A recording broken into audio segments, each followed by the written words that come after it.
신약 성경 마태복음입니다. 마태복음 5장 44절. 마태복음 5장 44절입니다.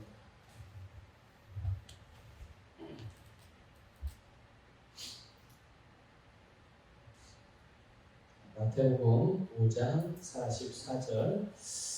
자, 우리 같이 두 번 그냥 이어서 바로 반복해서 두 번 읽도록 하겠습니다. 시작. 나는 너희에게 이르노니 너희 원수를 사랑하며 너희를 박해하는 자를 위하여 기도하라. 나는 너희에게 이르노니 너희 원수를 사랑하며 너희를 박해하는 자를 위하여 기도하라. 아멘. 자, 오늘 우리 두 번째 우리 청년부 수련의 두 번째 시간인데요. 오늘 우리가 그리스도인의 사랑의 수준이라는 주제로 우리가 말씀을 나누려고 해요. 그리스도인의 사랑의 수준. 어저께 우리 저녁에 우리의 이전에 우리의 실수, 또 잘못들, 죄, 또 상처, 또 내 마음에 내가 계속 붙들고 있었던, 또 그래서 종종 우리가 떠올리면 내 마음이 가라앉게 하고 또 내 마음을 우울하게 만들었던 그런 부정적인 어떤 경험들, 이런 것들로부터 우리가 자유케 된다는 것, 그리고 또 우리가 이런 어두운 과거로부터 우리가 용서받았고 하나님 앞에 하나님께 받아들여져서 용납되었고 이제 더 이상 거듭난 우리는 굳이 그런 생각에, 그런 마음에, 그런 감정에 붙들려 있을 필요가 없는 존재라는 부분을 잠깐 말씀을 드렸어요. 그래서 우리가 표대를 향하여 우리의 인생에는 목적이기 때문에 여러분이 그 목적을 우리는 어저께 배웠어요. 이미 알고도 있었지만 예수 그리스도를 위하고 또 다른 사람들을 위해서 우리가 달려가는 삶, 그렇게 살아가는 삶이 바로 우리의 인생의 목적이에요. 사람들은 보통 일반적으로 생각할 때 다른 사람을 위해 살면 나에게 손해가 된다고 생각을 하거든요. 그런데 절대 그렇지 않습니다. 하나님의 말씀을 따라 살면 하나님께서 말씀으로 우리에게 주신 모든 것들이 우리의 삶에 이루어집니다. 하나님께서 우리로 하여금 주님을 위하고 다른 사람을 살아가도록 그렇게 우리를 새롭게 창조해 주신 거예요. 그래서 구약시대에 아브라함에게 주셨던 하셨던 약속이 우리에게 이루어진 거거든요. 그 약속 중에 하나가 뭐냐면 바로 아브라함과 그 후손들을 통해서 온 세상이, 모든 민족이 복을 받을 것이다. 그래서 우리 지금 우리가 개정판 성경을 사용하지만 예전에 개역 성경을 우리가 사용했었잖아요. 그 개역 성경에 그래서 뭐라고 번역했냐면 우리도 복의 근원이다. 그렇게 표현했고, 그리고 우리 개역 개정 성경은 너는 복이 될지라 이렇게 아브라함에게 하나님께서 말씀하셨고 약속하셨어요. 우리 보고 그냥 복이라고 말씀하시는 거죠. 그래서 우리가 가는 곳에 복이 따라가게 되고 우리가 만나는 사람이 나 때문에 내게 있는 복을 받게 되고, 왜냐면 내가 복이니까. 그런데 그것이 진짜로 이제 완전하게 이루어지는, 성취된, 그게 바로 오늘 우리가 하나님께서 우리를 예수를 통해서 하나님의 자녀로 거듭나게 해주셔서 이제 우리는 어디 가든지 그런 복을 나눠주는 자로 기능하게 하셨잖아요. 그러니까 복이 누구에게 필요해? 나에게도 필요하지만 주님께서 나를 복되게 하신 이유는 나를 통해서 나의 세상에 복을 주기 위해서예요. 그럼 내가 그 부르심을 따라서 그 말씀을 따라 계속 복을 나눠주게 되면 10 빼기 2는 몇이죠? 10 빼기 2는 8. 그런데 하나님의 나라에서는요 10 빼기 2는 20이에요. 네. 10 빼기 2는 20이 됩니다. 물론 정확하게 20이요. 이렇게 단정지어서 말해서 우리가 예를 들면 그렇다는 얘기예요. 주면 줄수록 풍성해지는. 그래서 우리 여러분들은 어릴 때 주일학교 때 그런 찬양 안 불러봐서 모르겠지만 사랑은 참으로 버리는 것 그 찬양 혹시 아세요? 사랑은 참으로 버리는 것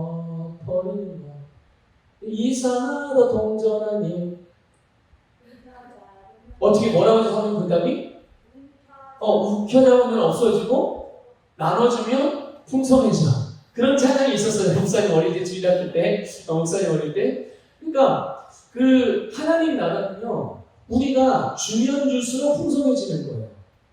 여러분, 하나님을 믿는다는 거, 예수 그리스도를 믿는다는 것은 그분께 예배드리게 어떤 우리가 알고 있는 종교적인 이미지의 종교 행위를 하는 게 아니에요. 정말 그렇게 사는 거예요. 그렇게 믿기 때문에. 그러니까 믿음대로 사는 거죠. 하나님의 나라는 주면 줄수록 풍성해진다고? 내가 그거 당연히 믿기 때문에 그렇게 나눠주고 섬기고 주면서 살아가는 거예요. 네. 그러니까 마찬가지로 누군가 나에게 잘못을 했다든지 내가 어떤 부정적인 안 좋은 경험을 했다든지 할 때도 그것을 내게 있는 지금 내가 가지고 있는 영생과 지금 내가 가지고 있는 믿음과 지금 좀 이따 나누겠지만 내가 가지고 있는 사랑과 내가 가지고 있는 긍휼과 자비로운 마음과 예수님의 능력을 가지고 그것을 덮어버리면 그것 때문에 할 수 없었다고 생각하는 것들을 이제 하게 되고 그것 때문에 내가 손해가 될 수 있다라고 여겼던 것들이 오히려 나에게 정말로 우리가 생각하는 것 이상의 유익이 되어지는 이런 일들이 바로 그리스도인들의 삶 가운데 너무나도 자연스럽게 경험되어지는 삶이 될 수 있거든요. 그래서 어저께 우리가 이제 그런 부분, 그래서 우리의 이전의 모습에 더 이상 매여있지 말고 바로 표대를 향하여 믿음의 발걸음을 내딛는 삶을 삽시다. 이게 이제 어저께 우리가 나눴던 내용 중에 한 부분이고 또 거기에 대해서 오늘 또 다시 한번 조금 더 덧붙여서 말씀을 드려요. 자, 그러면 주님께서 우리의 과거에 대해서 용서해 주고 나를 받아들여 주셨는데 주님이 우리를 용서하신 이유가 뭘까요? 왜 여러분 하나님께서 여러분을 용서해 주셨다고 생각하세요? 굳이 그러실 필요가 없는데, 그렇죠? 지난 주일날 이제 그 설교 때 말씀드렸잖아요. 하나님은 자신을 우리에게 내가 이래서 하나님이야 하고 자기를 증명하실 필요가 없어요. 내가 하나님을 인정하든 인정하지 않든 사람들이 하나님이 계시다 안 계시다 인정하든 인정하지 않든 하나님은 변하지 않는 하나님이세요. 굳이 당신의 능력을 막 보여주면서 내가 이러니까 하나님이다 너희도 나 믿어야 돼 이렇게 자기를 증명해 볼 필요가 없는 거거든요. 그런데도 불구하고 하나님이 당신을 증명해 보여주시고 우리로 당신을 믿을 수 있게 해주시고 우리를 당신이 용서하셔서 받아들여 주시고 왜 그러시냐는 거죠 도대체. 하나님 도대체 왜 그러시는 거예요 나에게? 왜 그러실까요? 그 이유는 다른 데 있는 게 아니에요. 너무 단순하고 우리가 그냥 너무나도 쉽게 생각할 수 있는 사랑하시기 때문에 나를 사랑하시기 때문에 하나님께서 우리를 용서해 주시는 거예요. 그러니까 여러분 우리가 사랑한다 그랬을 때 사랑의 삶을 산다 그랬을 때 그 사랑의 삶의 첫걸음은 용서부터 시작하는 거예요. 하나님께서 우리에게 그렇게 하셨던 것처럼 이제 오늘 우리가 나누는 이 말씀 내용은요 케네스 목사님의 소책자에 사랑 안에서 걷기라는 책이 있어요. 그 책의 내용을 중심으로 지금 나누는 거거든요. 근데 거기에 내용 중에 이 케네스 목사님이 그 예를 들어놓은 예가 있어요. 그걸 여러분이 잠깐 좀 얘기를 해줘볼게요. 그 스미스 위글스워스라는 목사님이 계세요. 사역자가 있는데 그 목사님 이야기가 거기 이제 기록이 되어져 있어요. 어떤 내용이냐면요. 이 스미스 위글스워스라는 목사님이 사역자가 되기 이전에 배관공 사업을 했대요. 배관공의 일을 했대요. 그래서 근데 그게 너무 잘 되는 거예요. 점점 너무 잘 돼가지고 근데 사업이 너무 잘 되다 보니까 이 스미스 위글스워스라는 이 성도가 처음에는 안 됐는데 사업이 너무 잘 되다 보니까 교회를 점점 뭐 바쁘다는 이유도 있고 또 뭐 피곤하다는 이유도 있고 여러 가지 이유가 있을 수 있겠죠. 하여튼 이 사업이 너무 잘 되다 보니까 교회 나가는 걸 점점 이제 소홀하게 생각을 한 거예요. 그래서 바빠서 어떨 때는 바빠서 못 가고 어떤 때 피곤해서 못 가고 그러다 보니까 교회를 잘 갈 수가 자주 못 갔다는 얘기는 말씀을 들을 수 있는 기회를 자꾸만 놓쳤다는 얘기잖아요. 네. 그러다 보니 이게 계속 오랫동안 반복되니까 마음이 너무 망고해지게 된 거예요. 이 스미스 위글스워스라는 성도가 너무 마음이 완고해지게 된 거죠. 근데 그 아내는 그 폴리 위글스워스예요. 폴리라는 아내인데 이 폴리는 남편을 변함없이 아주 사랑으로 잘 섬겼어요. 정말 잘 훈련되고 성숙한 그리스도인이었던 것 같아요. 그래서 근데 이제 어느 언제부턴가 남편이 아내보고 교회를 가지 말라고 그러는 거예요. 교회 가지 마. 교회 가지 마. 어떻게 이런 치료까지 하는지 모르겠어요. 그렇죠? 어쨌든 사업은 잘 되고 승승장구하고 있는 상태였으니까. 근데 이제 어느 순간부터는 아내에게도 교회를 가지 말라고 그렇게 계속 그러면서 아내를 괴롭히기 시작한 거예요. 그런데 그러면서 이제 성경을 모르면 또 문제기 알아도 이상하게 알고 있으니까 이 남편이 그러는 거죠. 봐, 성경에도 아내는 남편에게 복종하라는 게 하나님 뜻이라고 했으니까 내 남편이 내 말에 복종해. 내가 교회 가지 말라고 하면 가지 마. 이렇게 이제 막 이런 식으로 엇나가기 시작한 거예요. 그러니까 순종을 굉장히 강요한 거죠. 자기에게 순종을 해라. 내 아내니까. 근데 이제 아내가요 이렇게 이야기를 하는 거예요. 남편은 당신이 내 머리가 되는 것은 맞지만 내 주님은 당신이 아니라 예수님이에요. 당신이 나의 머리는 맞지만 그보다 앞서 나의 진짜 주인은 예수님이신데 그 예수님이 나에게 교회를 가라고 했기 때문에 근데 당신은 나의 교회를 가지 말라고 하니 나는 내 주님의 말을 먼저 우선적으로 따라야 되지 않겠어요? 그래서 저는 교회 갈 수밖에 없어요. 그리고 저는 교회를 가야 해요. 나의 주님이 예수님이고 예수님이 그렇게 말씀하셨으니까. 그러면서 이제 교회를 간 거예요. 근데 어느 날엔 아내가 교회에 추운 날이었어요. 그날이. 교회를 갔어요. 남편이 가지 말라고 했는데. 근데 이 스무스 유교스 이 성도가 집에 현관문을 잡아버린 거예요. 문 밖에서. 못 들어오게 이제. 갔다가 오면 못 들어오게. 근데 이 아내가 이제 교회 갔다 왔는데 뭐 이제 봉사도 그러니까 아마 저녁 늦게 왔겠죠. 날씨도 쌀쌀하고 추운데 와보니까 문이 잠겨있는 거야. 아무리 초인종을 눌러도 안 열어주고. 어떻게 했겠어요? 밤새도록 현관문 앞에서 문 열기 기다리고 있었던 거예요. 이 아내가, 이 폴리라는 이 아내가. 그런데 이제 아침에 이제 남편 스미스 일곱살 성도가 눈을 떠서 이제 아침에 깨서 이제 현관문으로 나와서 문을 열었더니 거기에 아내가 쪼그리고 잠을 자고 있었던 거야.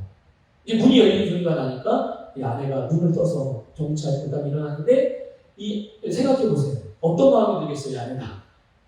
네? 남편이 보자마자 멱살을 잡고 뭐 뺨이라도 때릴 수 있는 그런 상황이 그렇다 하더라도 여러분 이해할 수 있어요? 이해 못하겠어요? 이해할 수 있죠. 우리 안에 심정적으로는 이해할 수 있어요. 그렇게 돼도 이 아내를 탓할 수 없는 거예요. 지금 상황적으로는. 그런데 막 추위에 떨면서 얼어 죽지 않습니다. 이게 좀 그런 다행인 거예요.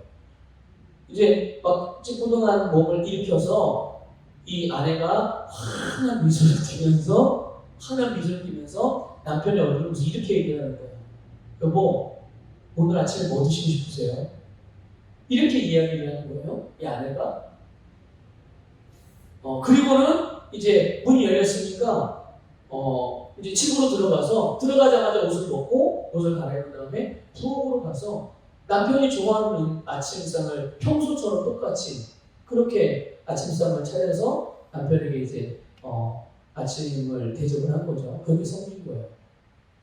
자, 이런 아내를 보면서 이 스미스 유니프로스가 이런 아내의 사랑 그리고 변함없는 아내의 그 섬김으로 자기가 지금의 사역자가 될 수 있었습니다. 이렇게 이제 간증을 했다는 거예요.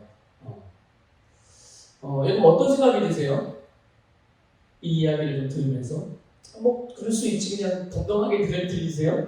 저는 이 말씀 준비하면서 이 내용을 봤을 때 되게 충격적으로 받아들여졌거든요. 야, 이거는 진짜 사랑의 사람으로 본인이 자기가 누구인지를 알고 내가 사랑의 사람이라는 걸 알고 그 사랑이 정말 이 사람의 본성으로 완전히 장착이 됐구나라는 것들을 그냥 이렇게 알아지더라고요. 그래서 그러니까 당연히 그런 사람이니까 다른 것을 생각을 안 하는 거죠.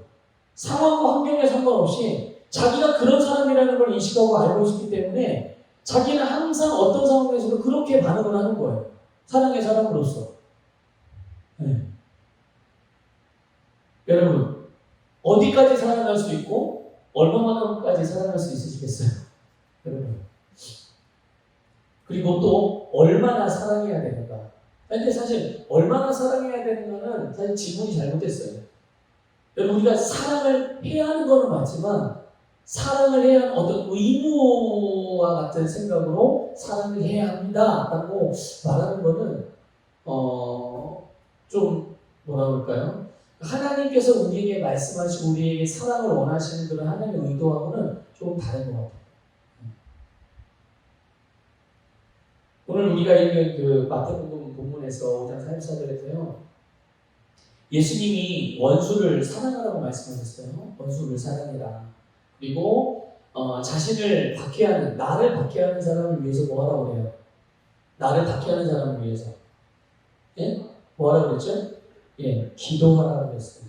주님, 나를 박해하는 사람을 저주하여 주십시오. 이렇게 기도하는 얘기가 아니라 그 사람을 축복하는 기도를 하라는 거예요. 그 사람을 위해서. 그 사람이 온전해지고 잘되고 아름다운 모습이 될 수 있도록 그렇게 축복하며 기도하라고 말씀하셨거든요.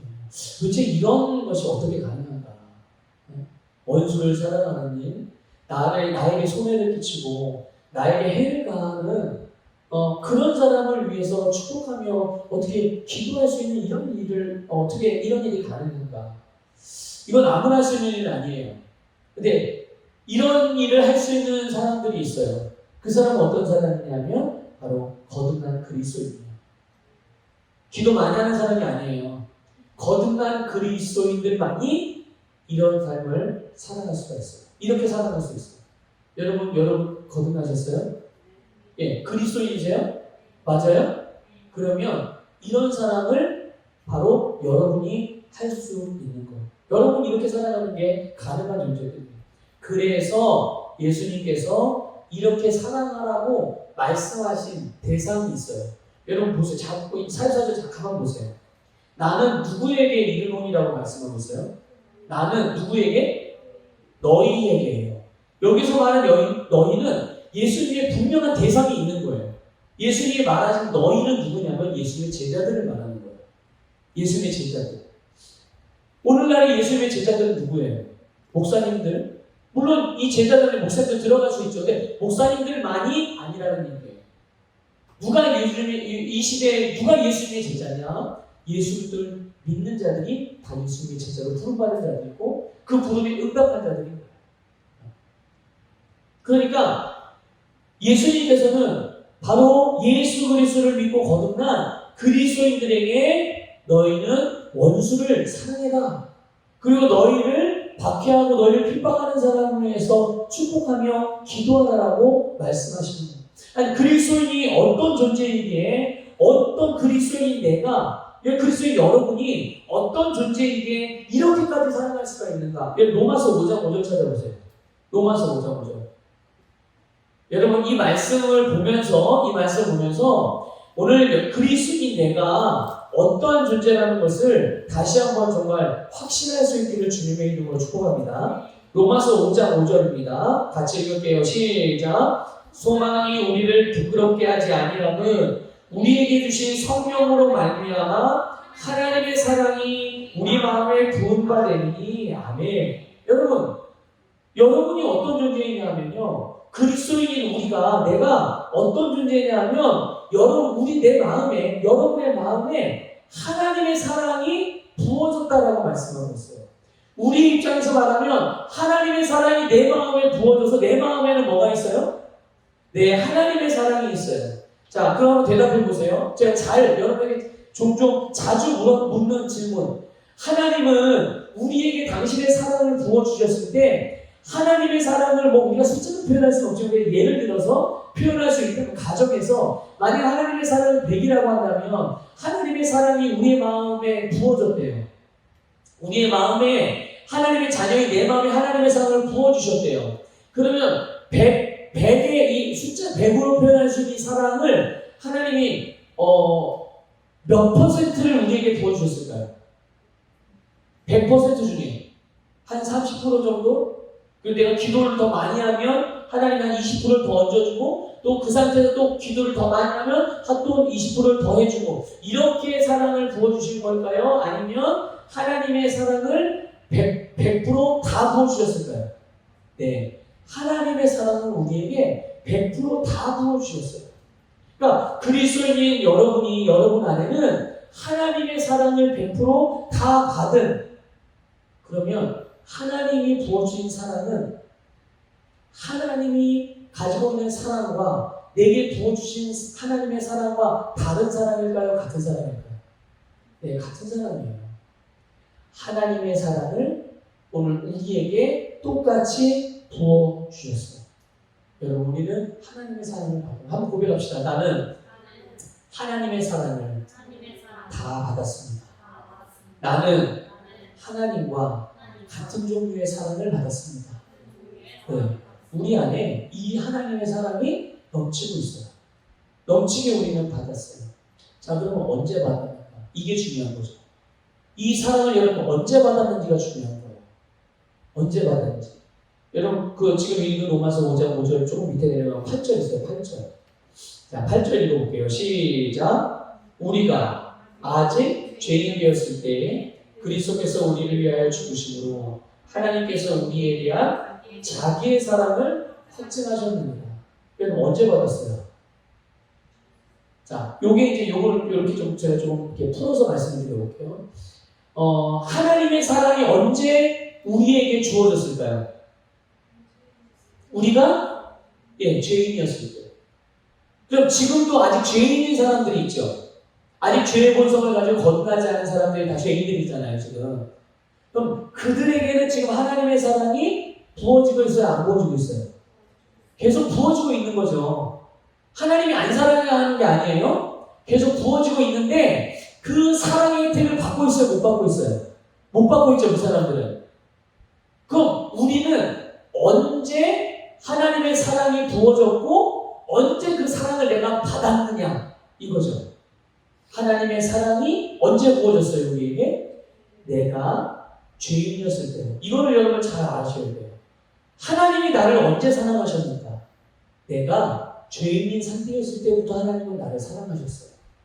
그럼 내가 그 사랑을 언제 받았는지, 그 사랑의 효과 안에, 근데 그 사랑을 내가 내 심령에 언제 받았는가?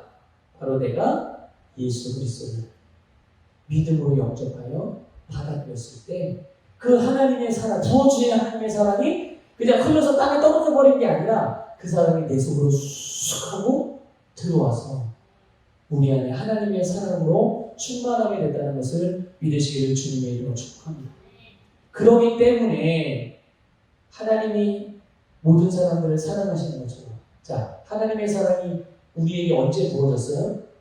언제 부어졌어요? 죄인 되었을 때 부어졌어요. 똑같이. 그래서 우리도 우리의 원수들에 대하여, 나에게 죄를 짓고 잘못한 사람들에 대하여, 나를 핍박하고 나에게 잘못하고 내 마음에 상처를 주는 사람, 나에게 해를 가하는 사람들에게까지, 그들을 위해서까지라도 그들을 사랑하고 그들을 위해서, 그들을 용서해주고 그들을 위해서 축복할 수 있는 그런 우리가 사랑을 할 수 있다는 것을 믿으시기 바랍니다. 그렇게 본다면 오늘 제목이 그리스도인의 사랑의 수준이에요. 그러면 내가 사랑할 수 있는 수준은 얼마만큼인가? 어느 수준인가? 하나님만큼이죠. 그렇죠? 하나님의 사랑이 내 안에 부어졌으니까 나는 하나님만큼 사랑할 수 있는 거예요. 그리스도인들의 사랑의 수준은 바로 하나님의 사랑의 수준만큼 사랑할 수가 있는 거예요. 그렇기 때문에 여러분, 우리의 생각이 바로 이 진리의 말씀에 동의하면 좋겠어요. 여러분의 생각이 바로 이 진리의 말씀에, 내가 하나님만큼 사랑할 수 있는 거야. 누군가 나에게 잘못을 한 상태라 할지라도 그 사람도 내가 사랑할 수 있구나. 내가 사랑하기를 선택하기만 하면 그 사람도 사랑할 수가 있는 거죠. 그리고 여러분의 믿음은 무엇을요? 여러분의 믿음. 여러분 다 믿음 갖고 있잖아요. 여러분을 구원한 믿음, 말씀이 여러분의 그대로 이루어지게 하는 믿음, 예수의 이름으로 상하고 환경을 변화시킬 수 있는 이 믿음, 이 믿음 여러분 다 갖고 계시죠. 그리고 이전 것을 잊어버리고 이전 것들을 뒤로 하고 오직 표대만을 향해 달려갈 수 있는 그 믿음 여러분 갖고 계시잖아요. 그 믿음을 이 진리에 합하면 좋을 것 같아요. 이 진리의 말씀에 여러분의 믿음을 합하십시오. 그래서 내가 이런 사랑을 받았고 이렇게 사랑할 수 있고 내가 사랑할 수 있는 수준이 여기까지구나 라는 것들을 여러분들 인식할 수 있기를 권면을 드립니다. 그래서 우리는 일반적으로 세상 사람들이 말하는 그런 사랑의 수준, 이 세상에서의 사랑의 수준은 어떤 수준입니까? 드라마에서 나오는 그런 사랑, 또는 영화에서 나오는 그런 사랑, 웹툰에서 나오는 사랑, 또는 로맨스 소설에서 나오는 그런 종류의 사랑들, 그런 수준의 사랑이 아니잖아요. 그렇죠? 그 정도의 수준의 사랑이 아니란 말이죠. 여러분을 사랑하시는 하나님의 사랑의 수준, 그리고 여러분에게 부어진 사랑의 수준, 우리는 이거를 예수님을 통해서 볼 수 있어요. 자, 그렇군요. 내가 하나님의 사랑을 받았고 나는 하나님의 수준으로 사랑할 수 있는 사람이 되었고 내가 이제 하나님과 같이 사랑할 수 있는 사람이 되었군요. 알았어요. 그러면 그렇게 사랑하는 삶의 모습을 우리가 어디서 발견하냐면 예수님에게서 볼 수가 있는 거예요. 그렇게 사랑하는, 실제로 사랑하는 삶으로 나타내는 삶의 모습들이 어떤 모습이냐는 거예요. 누가복음 23장 34절인데요. 한번 찾아보세요. 누가복음 23장 34절. 거기 보면 그냥 사랑은 그냥 잘 대해주고 이렇게 생각할 수 있겠지만 예수님께서 하나님처럼 사랑할 수 있는 그 사랑의 수준의 첫걸음을 우리에게 보여주셨어요. 무엇인지. 누가복음 23장 34절이에요. 누가복음 23장 34절 같이 읽을게요. 시작. 이에 예수께서 이르시되 아버지 저들을 사하여 주옵소서. 자기들이 하는 것을 알지 못함이니라. 이거 예수님께서 하신 말씀이거든요. 예수님이 뭐라고 말씀하셨어요? 아버지 저들을 사하여 주옵소서. 아버지 저들을 용서해 주세요 라고 말씀하신 거예요. 이게 예수님이 언제 말씀하신 거냐면 예수님이 십자가에 못이 매달린 상태에서 하신 말씀이세요. 예수님이 십자가에 매달린 상태에서 자기를 못 박은 사람들을 위해서 기도하시는 거예요. 하나님 아버지 저들이 어떻게 했는데요? 지금 예수님의 손에다 못을 받고 예수님의 발에다 못을 받고 또 예수님을 십자가에 매달은 사람들, 그리고 이 사람들이 이제 예수님의 숨을 거두게 되면 옆구리에다가 창을 찔러서 정말 죽었는지 안 죽었는지를 확인하는 이런 일까지도 할 사람들이고 그렇게 할 사람들이고, 그런데 그 사람들을 어떻게 하는 거예요? 예수님께서 그들을 위해서 기도하는 거예요. 예수님 안에서 그들을 먼저 용서하시고 그들을 용서하는 기도를 드리는 거죠. 하나님의 사랑의 첫걸음. 우리가 하나님을 사랑하고 그러면 우리가 우리의 이가 이스라엘을 사랑하면서 그리스도인들이 어떻게 그 사랑을 표현하며 사랑할 수 있을까요? 그 첫걸음은 남들에게 뭔가 그냥 잘 대해주고 사실 그것도 사랑의 한 부분일 수도 있겠지만, 근데 가장 중요한 첫걸음, 진짜 본질적인 사랑의 본질적인 첫걸음은 용서에서부터 시작하는 거예요. 누구를 용서하는 거예요? 누구를? 이게 중요해요. 누구를 용서하는 거냐면요, 나한테 잘못한 사람을 용서하는 거예요. 나한테 잘못한 사람. 근데 예수님만 그런 게 아니라 우리 어저께도 잠깐 언급했던 집사님인데 스테반 집사님도 마찬가지. 여기 사도행전 7장 좀 찾아보세요. 사도행전 7장 60절.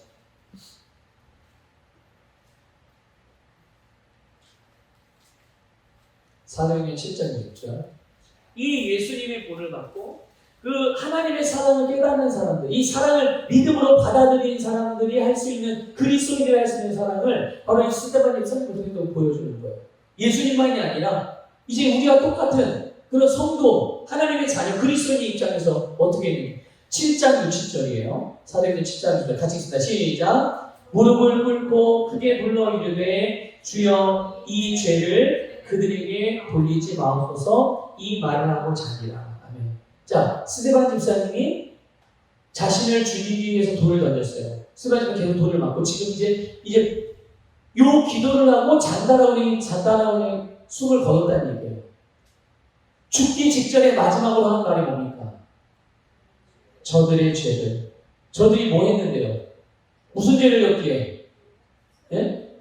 자기에게 돌을 향해서 자기를 죽인 사람들, 살인자들, 자기를 죽게 하는 사람들, 나를 죽게 한 장본인들. 근데 그들의 죄를 그들에게 돌지 마십시오. 그들을 용서해 주세요, 주님. 이렇게 그들을 위해서 기도하는 거죠. 그러니까 보세요.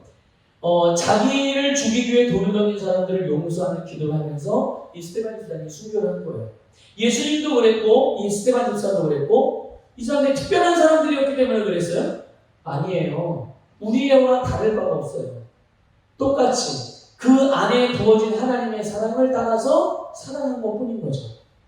예수님과 동일한 사랑, 이 스데반 집사와 동일한 사랑, 그 하나님의 사랑이 오늘 저와 여러분 안에 부어졌다는 것을 믿으시길 바라고요. 하나님께서 우리를 그렇게 사랑해 주시고, 그리고 우리를 그렇게 사랑하라고 말씀하시는 거죠. 우리가 사랑하는 사람으로서 반응할 수 있는 반응, 그것은 그 대상, 그 상대방이 어떠함을 주목하면서 반응하는 것이 아니라 하나님께서 나를 어떻게 사랑하시는지, 나를 얼마나 사랑하시는지, 그리고 어디까지 하나님이 나를 사랑하는지를 묵상하면 좋을 것 같아요. 항상 나에게 해를 가하거나 나에게 손해를 주었거나, 과거에 그랬던 사람이 있을 수 있어요. 그리고 앞으로도 이런 사람들이 우리에게 있을 수 있죠. 그런데 먼저는 나에게 아직 혹이라도 용서하지 못한 사람들이 있다면 여러분의 심령 안에서 그들이 나에게 어떻게 행한 그런 거 말고, 그 사람의 성격이 어떻고, 그 사람이 사는 모습이 어떻고, 말투가 어떻고, 행동이 어떻고, 이런 거를 주목할 게 아니라 하나님이 나를 어떻게 사랑하시고, 나를 어떻게 사랑하셨고, 얼마만큼 나를 사랑하시는지를 묵상하는 것에부터 시작하세요. 하나님께서 그래서 그 묵상함을 통해서 하나님이 나를 얼마나 사랑하시는구나 라는 것들을 깨닫는 만큼, 그만큼이 내가 다른 사람을 사랑할 수 있는 수준인 거예요. 여러분, 그래서 우리의 사랑은 그 사랑의 대상이 어떠함에 따라서 달라지는 게 아닙니다. 달라지는 게 아니고요. 그것과 상관없이 주님의 말씀과 내 안에 부어진 사랑을 따라서 사랑하는 거예요. 그래서 우리가 이렇게 사랑 가운데 살아가는 삶의 모습이 바로 하나님의 영역 안에서 살아가는 삶이에요. 이게 하나님 나라 안에 살아가는 삶이고요. 성령 안에서 살아가는 삶의 모습인 거라는 것을 깨달으시기 바랍니다. 말씀을 마무리할게요. 여러분, 거듭난 우리는 하나님의 자녀예요. 믿습니까? 여러분, 우리 분명히 하나님의 자녀. 하나님의 자녀는 어떤 사람들입니까? 사랑의 자녀. 하나님의 사랑의 보성이 우리의 보성이에요. 그래서 우리는 내 힘으로 사랑하지 않아요. 우리의 힘으로 사랑하지 않고, 우리는 육신적인 사랑으로 사랑하지 않아요. 우리의 추구하는 바는 육신적인 사랑이 아니라 하나님의 사랑이에요. 하나님의 사랑으로 사랑해요. 그래서 사랑은 나부터 시작하는 게 아니라 내 안에 하나님이 부어주신 하나님의 사랑으로 시작하는 거예요. 자, 하나님의 사랑이 어디 있어요? 우리 안에 있어요. 저 멀리 하나님, 저 보좌 위에서 나를 좀 더 사랑해 주시고 사랑의 능력을 더해주세요. 이게 아니라 내 안에 부어주신 그 사랑에서, 그것으로부터 시작되어지는 거예요. 그래서 우리는 하나님의 사랑으로 살아가는 거죠. 여러분, 마지막으로 요한복음 13장 34절 하나 찾아볼게요. 요한복음 13장 34절. 여러분, 자꾸만 과거로 돌아가시면 안 돼요. 율법으로 돌아가지 마시고요. 옛 계명으로 자꾸만 돌아가려고 하지 마시고, 이 말씀을 여러분 잘 마음에 새기시기 바랍니다. 요한복음 13장 34절. 34절입니다. 요한복음 13장 34절 같이 읽게요. 시작. 새 계명을 너희에게 주노니 서로 사랑하라. 내가 너희를 사랑한 것 같이 너희도 서로 사랑하라. 한 번 더 읽게요. 시작. 새 계명을 너희에게 주노니 서로 사랑하라. 내가 너희를 사랑한 것 같이 너희도 서로 사랑하라. 아멘. 여러분, 우리는 새로운 피조물이에요. 새로운 피조물에게 주님께 새로운 계명을 주셨어요. 그 새로운 계명이 뭐냐? 주님께서 나를 사랑하신 사랑으로 사랑하는 거예요. 내 사랑으로 사랑하는 게 아니에요. 내 사랑은 육신적인 사랑이기 때문에 한계가 있어요. 조건적이고 나에게 잘해주는 사람에게만 잘하는 그런 사랑 말고 하나님이 나에게 부어주신 주님의 사랑, 주님이 내가 너를 사랑한 것 같이 너희도 서로 사랑하라잖아요. 이거를 꼭 인식하시기를 바랍니다. 그래서 아무리 악한 사람이라 할지라도 누가 봐도 원수와 같은 사람이라 할지라도 하나님께서 그 사람에게 행하시는 일이 뭘까요? 저주하고 정죄하고 너 끝났어 심판하시는 일일까요? 아니요. 그 사람이 육신의 생명을 가지고 이 땅에 살아가고 있는 한 하나님이 그런 사람에게 우리가 원수로 여기는 사람, 모든 사람이 손가락질하는 사람이라 할지라도 하나님은 그에게 사랑을 행하고 계세요. 그래서 그 사람이 하나님의 사랑을 받아들이기까지 끝까지 그 사람이 거절하는 건 할 수 없지만 어느 시점에는 그 사람이 만약에 하나님의 사랑을 받아들이면 그 사람도 하나님의 용서하심을 받아들여서 그 사람도 거듭나게 되는 거죠. 하나님도 그 사람이 끝까지 사랑하신다고 말이죠. 여러분, 사랑하는 것은 바로 우리로 하여금 하나님을 위하고 다른 사람을 위하라는 주님의 말씀을 이루게 하는 삶이라는 것을 믿으시기 바랍니다. 우리가 사랑으로 기능할 때, 사랑으로 용서하고 사랑으로 다른 사람을 위하여 축복할 때 그것이 결국은 우리가 하나님을 위하고 다른 사람을 위하는 삶을 이루는 완성해 가는 그런 삶이라는 것을 기억하셔서 여러분 사랑하십시오. 사랑 안에서 걸으시고 사랑 안에서 사시기를 주님의 이름으로 축복합니다.